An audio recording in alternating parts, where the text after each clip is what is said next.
Hey everybody, it's Neil, and check out, this is my son, and check out what he got. He got this here, the ROG Ally X, and this is like some fancy ass gaming machine.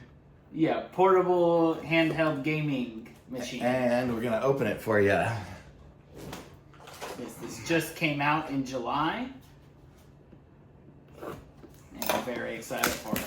Oh, yeah, this is so exciting.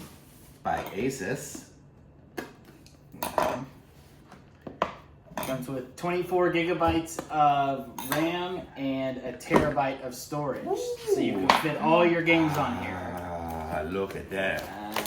So this is it here. It looks like those PSPs or DSs or something like that. Nintendo Switch But this is like a whole computer, like a whole fancy gaming computer, all in a tiny little thing. So I'll let him open that up and see if we can turn it on for you. It's got a little dock that you can put your thing in, I guess. How cute is that? And down here we have our power adapter. So it looks like it's going to be USB-C. And with probably a lot of wattage with this heavy thing. That's cool.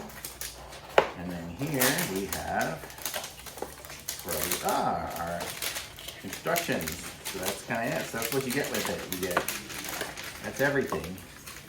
So there's no connections to connect it up to the TV or anything like that. I guess you'll have to use a dock for that. But that's it. Can you turn it on? Does it, do you know how even? See what it looks like here. It's not want to turn on yet. Oh. It's just fresh out of the box. But here you got all the different instruction manuals and whatnot for it. So that's everything you get. Pretty cool though. Did you try this button on top? Oh, is that the one? So it probably needs to be charged. But how cool! Super cool! Thumbs up!